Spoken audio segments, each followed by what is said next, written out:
Ya, pemirsa Kementerian Koperasi dan UKM meyakini kondisi usaha mikro, kecil, dan menengah UMKM di kuartal kedua tahun 2021 semakin membaik.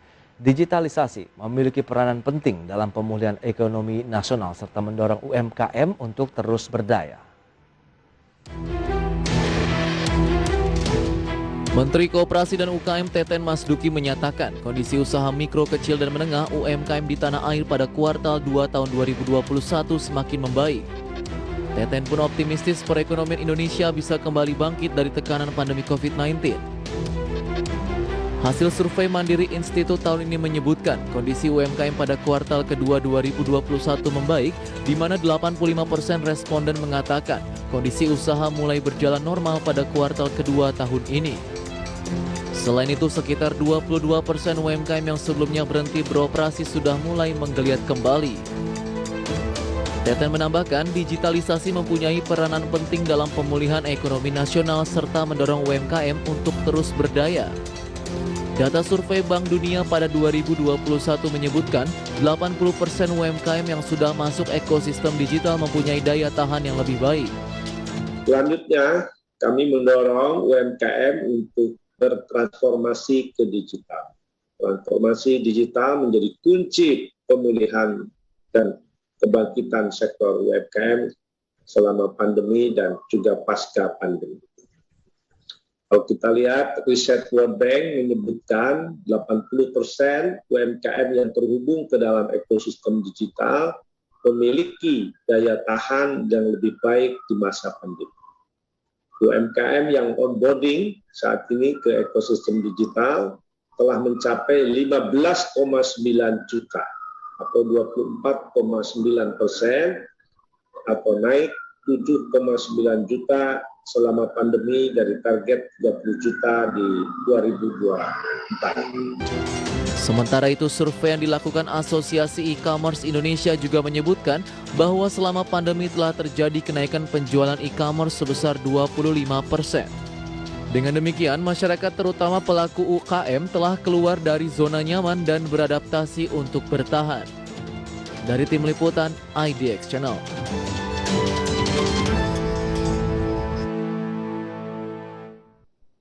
Baik pemirsa, untuk membahas tema kedua kali ini berbincang mengenai grade UMKM bangkit dari pandemi, kita sudah tersambung melalui Zoom bersama dengan Bapak Teten Masduki.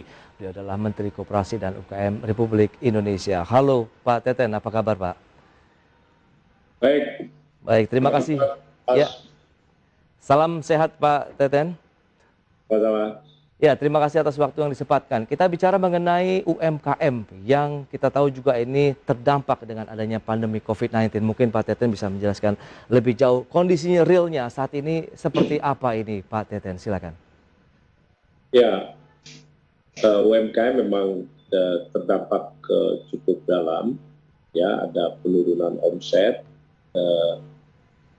dan ada juga yang memang tutup usaha. Nah, tapi berkat program pemulihan ekonomi nasional, ternyata UMKM di kuartal 1 ya, sampai kuartal 2 itu sudah mulai bangkit. Nah, ini saya kira karena ada program restrukturisasi pinjaman, termasuk juga subsidi pajak, subsidi listrik, termasuk juga hibah bagi yang belum terhubung ke lembaga pembiayaan formal. Nah, saya kira kita optimis dalam waktu dekat UMKM mulai menggeliat kembali karena vaksinasi sudah cukup tinggi dan sebagaimana di banyak negara, saya kira pertumbuhan ekonomi di satu negara akan semakin baik ketika vaksinasinya juga sudah cukup tinggi. Baik, nah bicara mengenai kondisi UMKM begitu, mungkin bisa dijelaskan juga seberapa banyak yang bertahan dan berapa banyak yang akhirnya tidak bisa survive Pak, terdampak dengan pandemi COVID-19 sejauh ini? Kalau kita lihat data BPS terakhir ya, itu kan tidak lebih dari 500 ribuan yang gulung tikar. Nah, selebihnya saya kira bisa bertahan dan bahkan ada yang tumbuh. Nah, yang bertahan ini memang omsetnya turun, tapi mereka masih bisa bertahan. Yang terjadi adalah mereka memiliki masalah cash flow. Ya. Ya kan? Itu program restrukturisasi ini sangat membantu mereka. Nah, yang lain saya kira justru ada yang tumbuh, yaitu UMKM yang sudah terhubung ke ekosistem digital. Baik. Bahkan sampai 26%, dan saat ini sudah ada sekitar 15,9 juta UMKM yang terhubung ke ekosistem digital, atau sekitar 24,8%. Ya. Iya, kita tahu juga Kementerian Koperasi dan UMKM juga pernah menyatakan, Pak Teten, bahwa kita UMKM saat ini sebenarnya sudah bisa dikatakan sudah bisa pulih begitu. Bahkan data kita tahu ada penyerapan kredit perbankan mencapai sekitar 1.024 triliun per Mei, dan ini mengindikasikan bahwa geliat dari sektor UMKM nampaknya sudah mulai terasa ini, Pak Teten. Ya, kalau kita lihat dari indikator kredit ya untuk UMKM, ini memang sudah menunjukkan bahwa ekonomi UMKM mulai menggeliat. Oke. Kalau kita lihat misalnya KUR sendiri ya per 20 September tahun ini itu sudah 64,48% dari target 285 triliun. Oke. Nah, ini indikasi memang saya kira sudah membaik. Dan kalau kita lihat data di perbankan, memang yang paling dinamis sekarang kredit untuk UMKM. Ya. Tapi dari sisi persoalan pendanaan berarti sudah tidak ada masalah dong, Pak, kalau kita bicara mengenai kondisi saat ini untuk kredit UMKM. Ya, menurut saya sih masih ada masalah karena ekonomi informal, tapi kita kan sudah menyiapkan kebijakan jauh-jauh hari. Ya. Program restrukturisasi OJK sudah melanjutkan sampai 2023. Dan bagi UMKM yang sudah masuk di dalam program restrukturisasi pinjaman juga bisa melakukan top up ya kalau mereka membutuhkan modal kerja. Yeah. Nah, saya kira perlu dipahami oleh pelaku UMKM dan juga pihak bank pelaksana program restrukturisasi. Baik, berarti memang masih ada kerikil-kerikil kecil yang juga mungkin harus ditangani secara bersama-sama begitu ya, Pak Teten, untuk membangkitkan kembali lagi sektor UMKM di tanah air. Dan kita tahu juga Presiden Jokowi juga beberapa waktu lalu telah meminta bahwa kredit dari usaha rakyat ini juga terus dipermudah. Salah satunya juga untuk mendongkrak kinerja pelaku usaha UMKM. Nah, menurut Anda begitu, kalau misalnya ini ada statement dari Pak Jokowi sendiri, adakah bottleneck juga yang harus segera dituntaskan nih, Pak Teten? Iya, Pak Jokowi kan sudah minta misalnya kredit KUR mikro yang 50 sampai 100 juta tanpa agunan. Ya kan? Nah, ini masih ada kendala dalam pelaksanaannya, yaitu pihak bank masih tetap mensyaratkan agunan. Nah, menurut saya pihak bank harus segera mentransformasi diri supaya mereka tidak lagi menggunakan agunan untuk UMKM, tapi lebih ke track record digital mengenai cash flow mereka. Nah, sebab UMKM, apalagi yang mikro, kalau soal aset kan mereka sangat terbatas. Karena itu penting jejak rekam digital kesehatan usahanya itu justru yang harus dilihat oleh perbankan. Nah, karena itu digitalisasi kan menjadi sangat penting. Nah, Pak Presiden juga sudah minta kredit perbankan untuk UMKM yang saat ini baru 19,8% atau kurang dari 20%, dan ini terendah kalau kita bandingkan negara-negara tetangga. Itu secara gradual di 2024 harus di atas 30%. Ini juga saya kira kabar baik bagi UMKM supaya mereka juga bisa akses kepada pembiayaan makin besar sehingga mereka punya kesempatan untuk naik kelas. Baik, berarti memang harus sama. Dan apakah juga sudah ada pembicaraan begitu dengan pihak perbankan? Tahan dulu jawabannya, Pak Teten, kita akan jeda sebentar, dan pemirsa kami akan segera kembali usai pariwara berikut ini.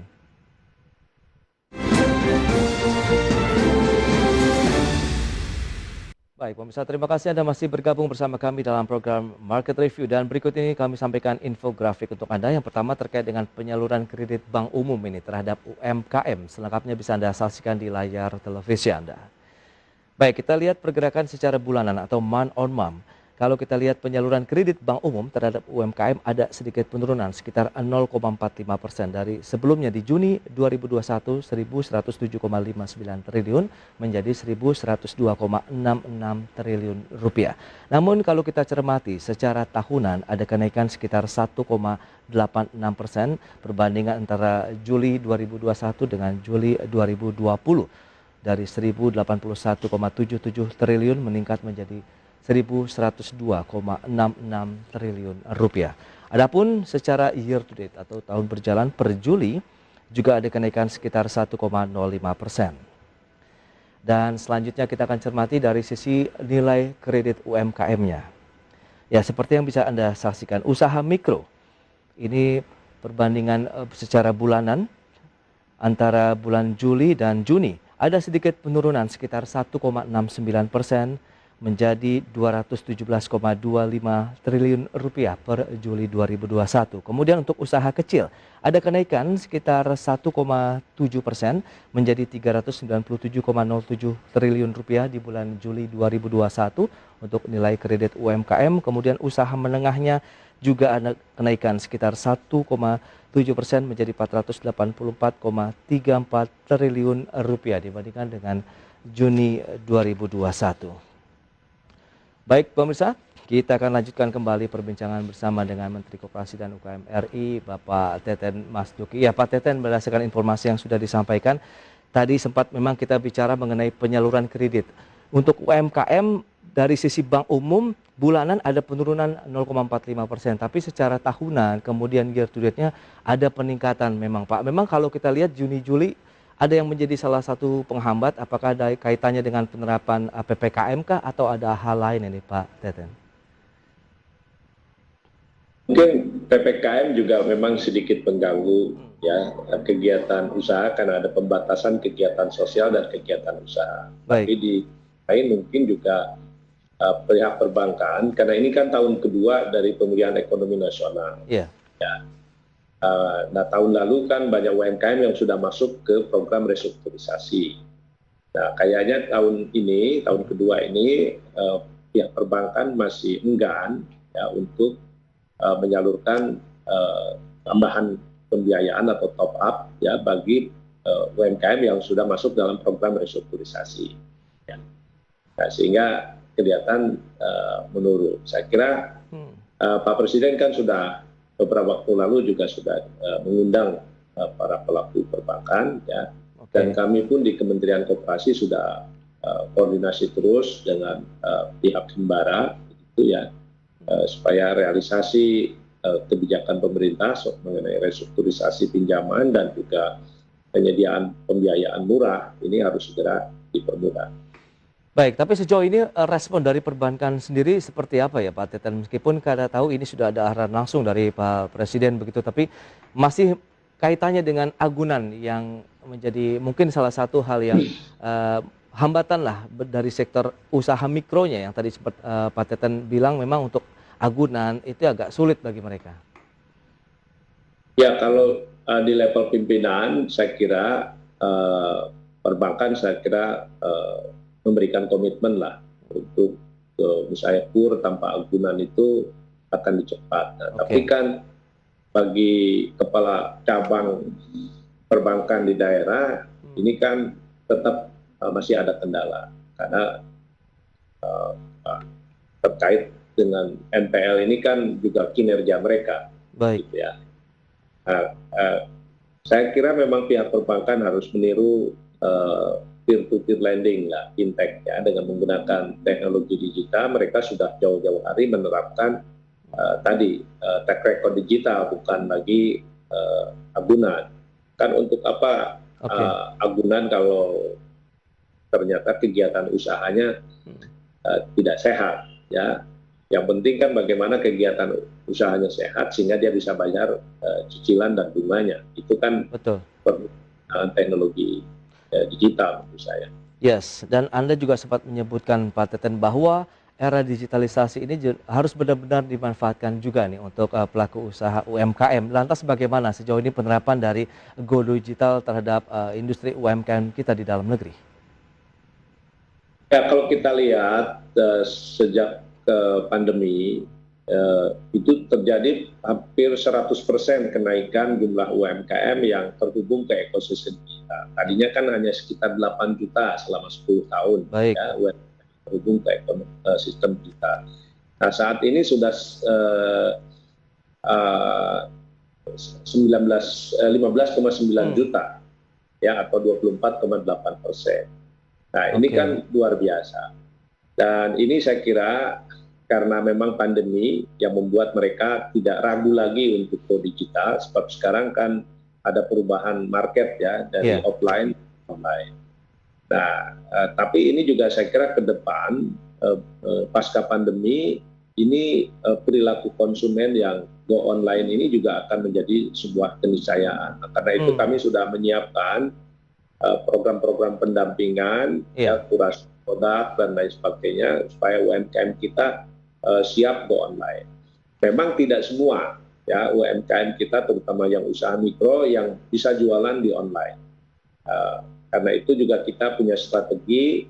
Kalau yang mikro-mikro kita dorong nanti ke platform digital yang lokal, daerah, market tentu, karena kapasitas produksi mereka terbatas. Nah, kalau yang kecil, menengah, kita bisa dorong masuk ke platform digital skala nasional maupun yang cross border e-commerce. Ya, jadi saya kira itu. Dalam hal ini juga penting kita memanfaatkan reseller ya untuk bisa membantu UMKM berjualan, karena mereka terbatas SDM juga kan. Kalau harus bersamaan mereka marketing di online yang harus cepat, tapi di sisi lain mereka juga harus diproduksi. Gitu, ya. Oke, berarti treatmentnya berbeda ya untuk mereka yang mikro, tadi digital lokal yang lebih diarahkan, kemudian kecil menengahnya bisa ke skala nasional, bahkan lintas negara begitu ya katanya dengan e-commerce tadi Pak Teten. Ya begitu. Baik. Nah, di sisi lain kan pemerintah juga pengadaan barang dan jasa pemerintah kan juga sekarang secara elektronik. Betul. Ya, termasuk BUMN. Ini juga saya kira akan mempercepat go digital bagi UMKM kita, dan kita ditarget 2024 kan 30 juta UMKM kita terhubung ke ekosistem digital. Insya Allah tercapai. Oke, 2024 30 juta UMKM yang sudah tersambung dengan digitalisasi. Dan Presiden juga menyatakan ada lebih sekitar 14 juta UMKM atau 22% dari total UMKM ini yang sudah bergabung dengan aplikasi perdagangan elektronik. Ini mengindikasikan begitu arah go digital sudah on the track begitu Pak Teten?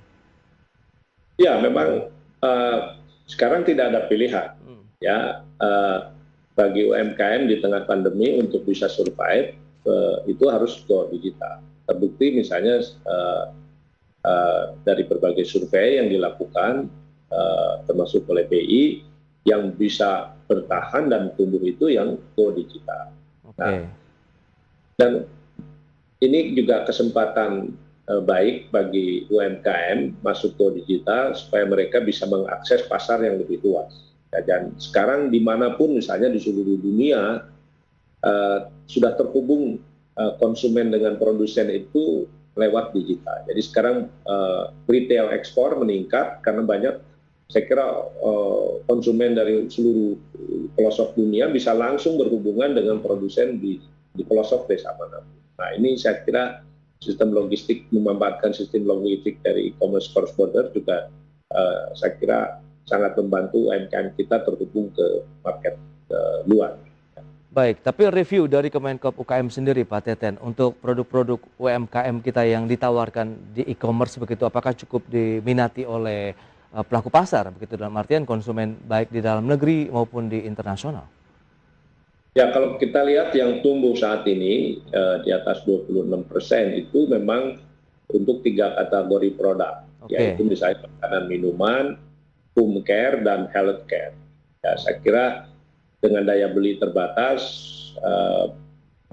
saya kira masyarakat kan memprioritaskan konsumsinya untuk 3 hal itu. Betul. Tapi saya kira karena kita terus ingin meningkatkan daya saing produk UMKM kita, karena di market digital juga saya kira banyak sekali brand-brand besar termasuk industri besar yang jualan juga di online. Nah, karena itu maka tidak ada lain pilihannya adalah bagaimana kita membantu UMKM mengkurasi produk, memperbaiki packaging, misalnya standarisasi, supaya produk-produk UMKM bisa compete dengan brand-brand besar. Baik, Pak Teten, bicara mengenai peluang dan tantangan dari UMKM Indonesia begitu, bagaimana Anda melihat proyeksinya ke depan, kemudian optimisme juga untuk UMKM Indonesia? Tentu tantangannya adalah bagaimana kita bisa keluar dari pandemi COVID. Karena sekarang seperti saya sampaikan di awal, katanya di dunia semakin tinggi masyarakat divaksinasi, semakin tinggi pula pertumbuhan ekonomi di satu negara. Dan Indonesia termasuk dari 5 negara yang sudah tinggi vaksinasinya. Jadi kami optimis dari survival di masa pandemi, ketika pandemi sudah bergeser ke endemi, ini saya kira pertumbuhan ekonomi kita akan menggeliat cepat, ya, karena saya kira daya beli masyarakat kita juga masih cukup ada, terutama di kelas menengah yang saat ini mereka belum banyak bergerak, ya, kegiatan sosialnya, kegiatan bisnisnya, sehingga ekonomi masih agak tersendat. Tapi kami optimis karena kekuatan ekonomi Indonesia kan lebih banyak, lebih dari 50% sebelum pandemi itu kan digerakkan oleh konsumsi rumah tangga. Betul. Ini bergerak kembali, kegiatan sosial, kegiatan pendidikan, persekolahan, ya, kuliah, kegiatan industri sudah mulai normal. Saya kira ini. Ya, berarti memang masih juga banyak pekerjaan rumah yang harus segera dikejar. Kemudian optimisme ini harus tetap dijaga untuk menyambut proses. Kita tahu pemulihan ekonomi yang sudah berjalan, kemudian pandemi COVID-19 yang sudah menurun, sehingga kita harus memanfaatkan momentum ini untuk bergerak lebih cepat lagi, begitu ya Pak Teten? Betul, karena itu maka sekarang berbagai mumpung lagi pandemi, kita beresin ekosistem lah bagi UMKM untuk bisa tumbuh, dan kita sudah menyiapkan ekosistem bagi the future SME kita, ya, masa depan UMKM kita yang berbasis pada kreativitas dan inovasi teknologi. Baik, kita tinggal tunggu. Semoga hasilnya akan sangat positif bagi perkembangan UMKM di Indonesia. Pak Teten, terima kasih banyak Pak atas waktu yang sudah Bapak sempatkan untuk ID Channel, Pak. Selamat melanjutkan aktivitas Anda kembali dan stay healthy, Pak Teten. Baik, pemirsa, demikian perbincangan kami bersama dengan Bapak Teten Mas Duki, Menteri Koperasi dan UKM Republik Indonesia, dan 1 jam sudah saya menemani Anda dalam Market Review. Pandemi ini, pemirsa, bisa kita lalui dengan patuhi dan juga disiplin pada protokol kesehatan. Semua wajib memakai masker, karena masker dapat melindungi kita dan orang terdekat kita dari COVID-19. Gunakan masker secara benar dan ajak keluarga serta orang sekitar melakukan hal yang sama. Salam sehat. Ya, saya Prasetyo Wibowo beserta kerabat kerja yang bertugas undur diri. Terima kasih dan sampai jumpa.